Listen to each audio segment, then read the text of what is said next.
नमस्कार दोस्तों, मैं हूं मोतीलाल आलमचंद्र। और बरसावास का आज तीसरा दिन है।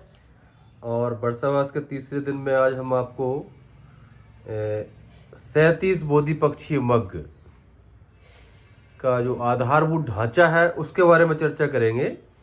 विस्तृत बताने के लिए इसमें काफ़ी समय लगेगा, लेकिन हम इसे जल्दी समेटने की कोशिश करेंगे।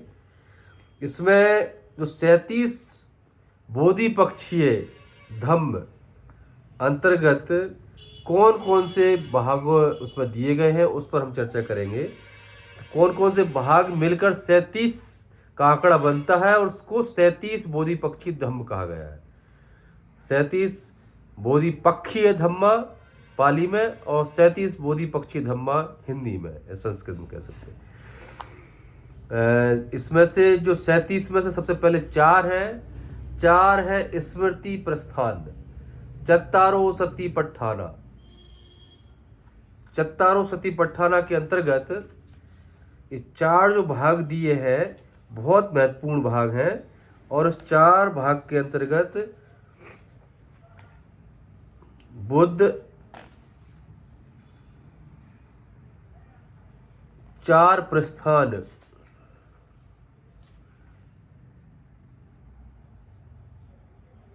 के बारे में बात करते हैं। और यह है कायानुविपश्यना, काया के की जो है स्मृति प्रस्थान, काया के प्रति अनुविपश्यना, वेदना नुपश्यना। इसमें चार स्मृतियां एक्चुअली। सती मतलब स्मृति, पट्ठान प्रस्थान। तो चार स्मृति प्रस्थान की चर्चा यहाँ पर की गई है। कायानुविपश्यना स्मृति प्रस्थान, वेदनानुपश्यना स्मृति प्रस्थान, चित्तानुपश्यना स्मृति प्रस्थान और धर्मानुपश्यना स्मृति प्रस्थान। सतीपट्ठान एक बहुत महत्वपूर्ण अवयव है और ये हमें हर समय हमारी स्मृति में बनाए रखने के लिए प्रेरित करता है। जो भी हम कर्म करते हैं, चाहे काया का कर्म हो, वाचा का कर्म हो, मन का कर्म हो, हमें गलत और बुरे के प्रति हमेशा चित्त में स्मृति बनाए रखने के लिए प्रेरित करता है। तो डिटेल में मैं नहीं जाऊंगा, सिर्फ छोटे छोटे भाग यहाँ बताएंगे। डिटेल में बताने के लिए एक लंबा चैप्टर हो जाएगा। तो इसके बाद जो अगला चैप्टर आता है वो है चार सम्यक प्रस्थान, चत्तारो समपत्थाना। चत्तारो समपत्थाना के अंतर्गत चार जो प्रस्थान बताए गए हैं उसके बारे में चर्चा करते हैं।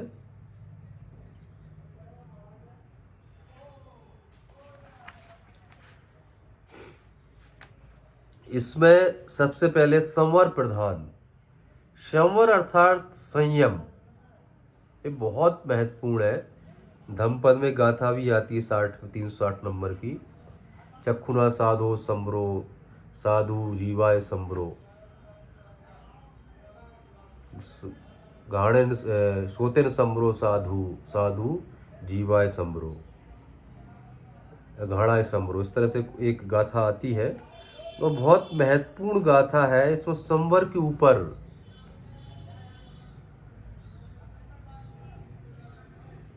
पूरा हमें नियंत्रण रखना पड़ता है। संयम बहुत महत्वपूर्ण है। दूसरा है प्रहाण प्रधान।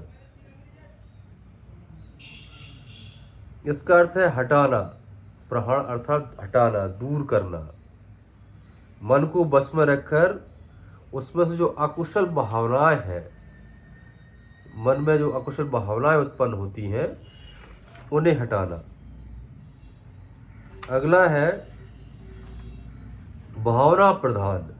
भावना प्रधान अर्थात भावना प्रधान प्रयत्न। तो चित्त में उत्पन्न अकुशल बातों को हटाया जाना। जितनी भी हमारे चित्त में अकुशल बातें जो उत्पन्न होती हैं उससे हमें हटाना है। अगला है अनुरक्षण प्रधाना। अनुरक्षण प्रधाना या अनुरक्षण प्रधान, ये चतुर्थ और अंतिम अंग है। इसके नाम में ज्ञात होता है, सम्यक रूप से चित्त की रक्षा करता है, उसे संभालता है, अनुरक्षण करता है, अनुरक्षा करता है। इस तरह ये 4 और 4 8। फिर आते हैं चत्तारो इद्दीपादा। चत्तारो इद्दीपादा, चत्तारो 4 रिद्धिपाद। 4 रिद्धिपाद कौन से हैं? छंद समाधि प्रधान संस्कार, अर्थात छंद समाधि प्रधान संस्कार समन्वागत रिद्धिपाद। छंद अर्थात इच्छा कामना, समाधि प्रधान संस्कार युक्त रिद्धिपाद की भावना के द्वारा चित्त को एकाग्रता प्रदान करता है, एकाग्र रहता है। इसमें छंद को प्रधानता देकर समाधि भावना करते हुए चित्त की एकाग्रता प्राप्त की जाती है। दूसरा है वीर समाधि प्रधान संस्कार समन्वागत रिद्धिपाद। वीर समाधि प्रधान संस्कार युक्त रिद्धिपाद भावना में वीर अर्थात दृढ़ प्रयत्न की प्रधानता होती है और स्वबल मनोबल सभी पराक्रमों का नेतृत्व करता है। अगला है चित्त समाधि प्रधान संस्कार समानवागत रिद्धिपाद। इसमें चित्त समाधि प्रधान युक्त रिद्धिपाद का संक्षिप्त नाम चित्त रिद्धिपाद,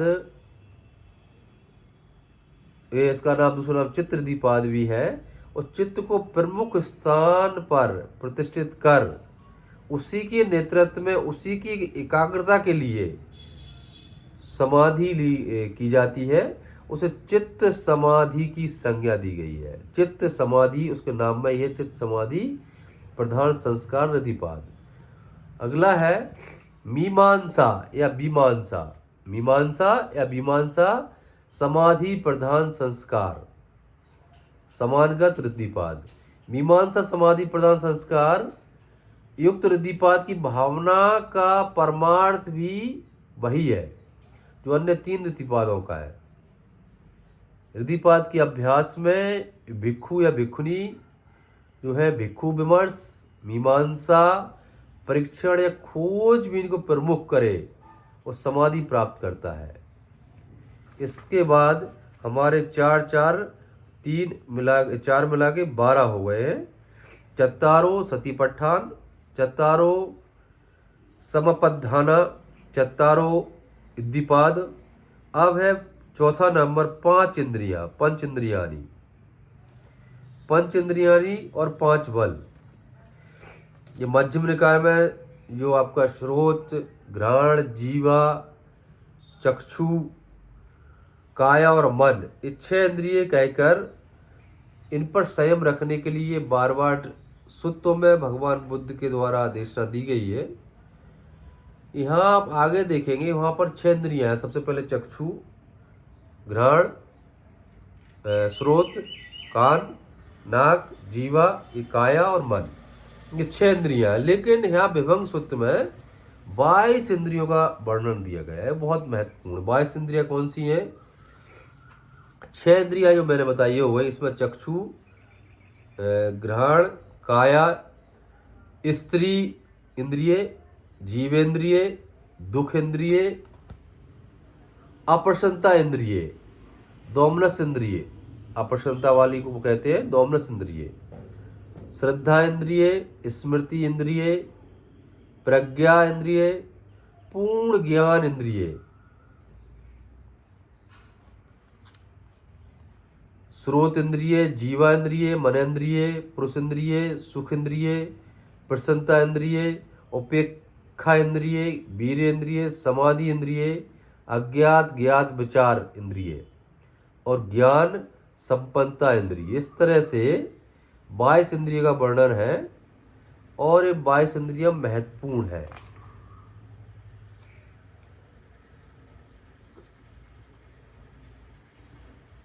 श्रद्धा इंद्रिय और श्रद्धा बल, यदि आप पूर्ण प्रज्ञा प्राप्त हो जाए तो बोधिसत्व सम्यक बुद्ध हो जाते हैं। ये सब बहुत महत्वपूर्ण जो तत्व है। बोधिसत्व चर्चा में श्रद्धा का क्षेत्र अति विशाल है, बहुत विशाल क्षेत्र है। और श्रद्धा के बिना साधना का रथ एक पग भी आगे नहीं बढ़ सकता, ऐसा कई विद्वान कहते हैं। और इसमें पूर्ण प्रज्ञा प्राप्त हो जाए बोधिसत्व को तो फिर वो सम्यक बुद्ध हो जाते हैं।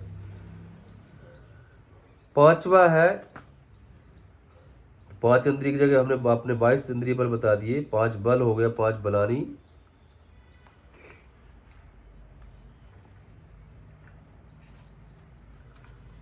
पांच बल के बाद सप्तबोध्यांग, एक बहुत महत्वपूर्ण चैप्टर है। सप्तबोध्यंगानी, सप्तबोध्यंगानी। बोध्यांग इस नाम से स्पष्ट है कि बोधि के अंग, बोध यांग या बोझ यांग। तो सप्तबोध मतलब 7 बोध्यांग, 7 बोधि के अंग के बारे में चर्चा की गई है। ये बहुत महत्वपूर्ण है और 7 अंगों का अभ्यास बहुत जरूरी है। ये 7 जो सप्तबोधि के अंग है वो इस प्रकार है। सबसे पहला है सती, स्मृति, हमेशा स्मृति बनाए रखना। दूसरा धम्म विनय, धम्म पर चलने का विनय, धम्मशील। तीसरा है वीर्य, दृढ़ता, उस पर प्रयत्न करते रहना, दृढ़ विश्वास, वीर्य। चौथा है प्रीति या पीति, प्रश्रब्धि, समाधि और उपेक्षा। दोबारा बता रहा हूँ, स्मृति, धर्मविनय, वीर्य, प्रीति, प्रशब्दि, समाधि और उपेक्षा। ये 7 बहुत महत्वपूर्ण अंग हैं और इनकी साधना भावना या अभ्यास करने से निरंतर आध्यात्मिक विकास होता है। बोधिपक्ष धम्म में इनका समावेश अनिवार्य रूप से है और इस पर हमें लगातार इस पर मनन करते रहना चाहिए, इसका अभ्यास करते रहना चाहिए। बुद्ध का जो मार्ग है वो अभ्यास का ही मार्ग है। जितना आप अभ्यास करेंगे उतना आपको बुद्धत्व के निकट पहुंचेंगे। तो 7 जो महत्वपूर्ण अंग हमने बताए, इसको एक एक अंग शब्द, एक एक लाइन और समझ लीजिए। स्मृति संबोध्यांग, सती बोझंगो, सती संभुजंगो। इसका जो सतीपट्ठान है, सतीपट्ठान भाग में विस्तृत रूप से पढ़ते हैं। विशुद्धि मार्ग में स्मृति को प्रहाण करने वाली क्रिया भी कहा गया है।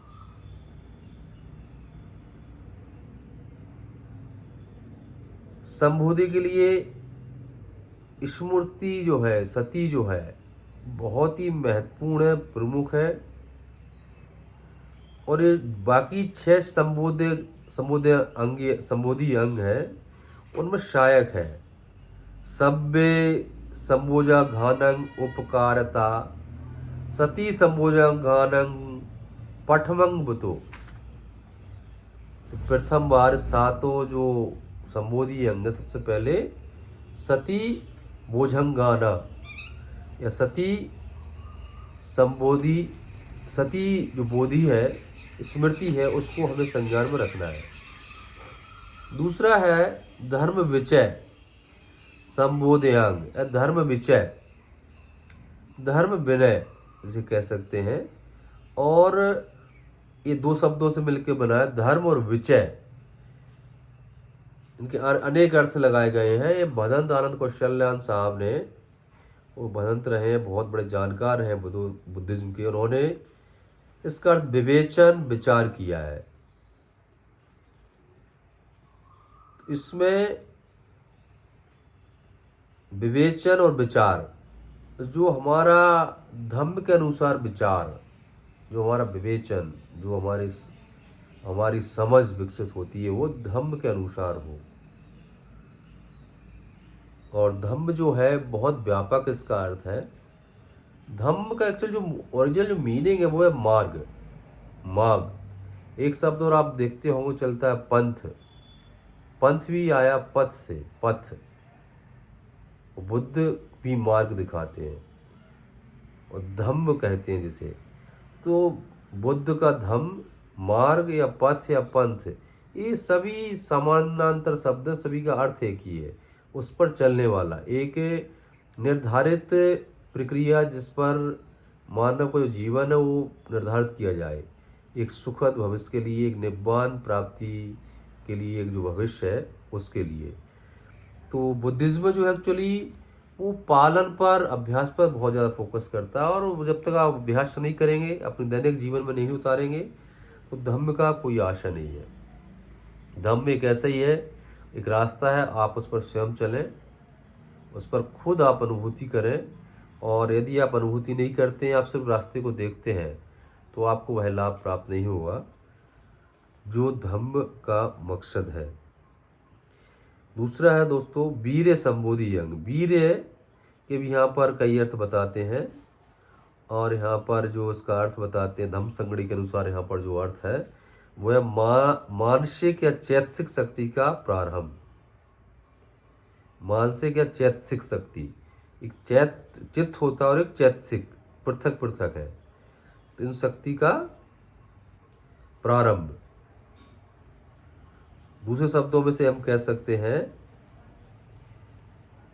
वीर पुरुष की भाव शक्ति को भी वीर शक्ति कहते हैं। यदि आपकी बल शक्ति है, काया की शक्ति है, उससे भी आप वीर शक्ति कह सकते हैं। तीसरा है प्रीति, पीति समुदांग। प्रीति अर्थात धर्म बच्चा और वीर्य के साथ प्रीति संबोधि अंग भी बहुत महत्वपूर्ण है। प्रीति शब्द का जो व्युति परक अर्थ है यहाँ पर, वो प्रसन्नता या आनंद, पीति, प्रीति हो जाना, संस्कृत में प्रीति। धम्म संगड़ी के अनुसार शब्द का आप मीनिंग पढ़ेंगे तो आप पाएंगे चित्त की प्रीति, पूर्ण अवस्था का विस्तृत वर्णन। 8 गताओं में प्राय 5 वर्ण प्रीति की चर्चा आती है, जिसमें सामान्य सुख की अनुभूति या खुदी का प्रीति, क्षणिक क्षणिका प्रीति, क्षणिक प्रीति, क्षणिक में विद्युत के समान खुशी की लहर दौड़ी, बस क्षणिका, गहरी दिलचस्पी, औकन्नितिका प्रीति। चौथा है उत्तेजना पूर्ण प्रीति, अवेज्ञा प्रीति। 5वां है व्याप्त प्रीति, फरणा प्रीति। इन 5 प्रकार की प्रीतियों की स्थिति हेतुओं पर निर्भर यहाँ बताई जाती है। और दूसरा पसद्दी संबोधन। पसद्दी का अर्थ को मुझे प्रसिद्ध होने को और मुझे तारीफ पाने के लिए मेरे मन में लालसा रहना। तो बुद्ध कहते हैं भिक्षुओं से कि आप में प्रसिद्धि की लालसा मन में नहीं रहना चाहिए। प्रसिद्धि की या भावना या आपकी बहुत ज़्यादा तारीफ पाने की यदि आप में लालसा होगी, तो आप फिर कुछ गलत लोग जो आपसे गलत आचरण चाहते हैं वो अपने मकसद में कामयाब हो जाएंगे। तो प्रसिद्धि की भावना या मेरी बहुत तारीफ वाली भावना, प्रसिद्धि की भावना, ये हमारे मन में नहीं होना चाहिए, इससे हमें दूर रहना चाहिए। 6वां है समाधि संबोधांग, संबोध्यांग। समाधि का जो अर्थ है यहाँ पर वो है एकाग्रता, स्वसंचय कर लेना, एकाग्रता हो जाना। हमारे चित्त की जो मानसिक अवस्था, काया की मानसिक अवस्था, काया की अवस्था, वाचा की अवस्था, इस पे एकाग्रता ग्रहण कर लेना। ये इसमें हमें जो राग द्वेष मोह, इसका क्षय करना है, इससे बिल्कुल मुक्त हो जाना है, उस पर एकाग्रता रहना। ये बहुत बड़ा कार्य है। एक्चुअली बोलने में छोटा लग रहा है, बहुत बड़ा कार्य कि काया पर हम एकाग्र हो गए, वाचा पर एकाग्र हो गए, मना पर हम एकाग्र हो गए। और ये समाधि बहुत महत्वपूर्ण अंग है। और इसके बाद आता है उपेक्षा। उपेक्षा भी बहुत महत्वपूर्ण अंग है। इसका जो भाव है, उपेक्षा भाव, ना खुशी में बहुत ज़्यादा खुशी होना, ना दुख में बहुत ज़्यादा दुखी होना, मध्यम, चेक एंड बैलेंस जो स्थिति होती है, मॉडर्नाइजेशन। एक्सट्रीम 2 पॉइंट है, एक्सट्रीम से हट के उस बीच में रहना, तो उपेक्षा, ये भाव होना। इस तरह से दोस्तों मैं दोबारा रिपीट करता हूँ आपको, 4 सती पट्ठान, 4 समपद्धाना, 4 इद्दीपादा, 5 इंद्रियानी, 5 बलानी, 22, 12, 22 और 7 बोध्यांग, 29। अब अंतिम बचा 8 आर्य अष्टांगिक मार्ग, आर्य अष्टांगिको मार्ग। तो ये मिला के 8 अष्टांगिक मार्ग आप बहुत बार पढ़ते हैं, मैं शॉर्ट में बता देता हूँ। अष्टांगिक मार्ग एक्चुअली बहुत महत्वपूर्ण है। जब बुद्धत्व प्राप्त होता है तो इस पर बुद्ध अपनी जो समाधि, जो विपश्यना, जो अंतिम स्टेज में कर रहे थे अपना जो बोधि प्राप्त होने के समय, बोधिसत्व के बाद की प्रक्रिया बता रहा हूँ मैं, उस पर काफ़ी मनन करते हैं, चिंतन करते हैं, और वो अष्टांगिक मार्ग एक्चुअली ईजाद करते हैं और वो देते हैं आप जन को। इसमें सम्यक सम्यक दृष्टि आपके पास होनी चाहिए। सम्यक दृष्टि क्या है? 2 दृष्टियाँ, एक मिथ्या दृष्टि और एक सम्यक। मिथ्या दृष्टि मतलब आपको अज्ञानता का ज्ञान नहीं है, या जो आपका 4 अरिय सत्यानी है, इस संसार में दुख है, उसका समुदय है, उसका निवारण है और उसका मग्ग है, ये बात आपको ज्ञात नहीं है, दैट इज अविद्या है। हमें सीख ली तो हमें विद्या हो जाएगी। सम्यक संकल्प लेना, सम्यक वाचा, सम्यक कर्मांत, सम्यक आजीविका, सम्यक व्यायाम, सम्यक स्मृति और सम्यक समाधि। तो इस तरह से दोस्तों 37 बहुत महत्वपूर्ण अंग है, और इस पर एक एक अंग पर बहुत विस्तृत और लंबा लेक्चर हो सकता है, लेकिन मैं शॉर्ट फॉर्म में 37 बोधि पक्षी धम्म के बारे में आपको यहाँ पर बता रहा था। और इसमें सिर्फ आप इतना ही था कि इसमें आप नामों से कम परिचय हों, और इसमें गहराई से आप पुस्तक में पढ़िए दोस्तों, आपको बहुत अच्छा लगेगा। साधुवाद, जय हिंद।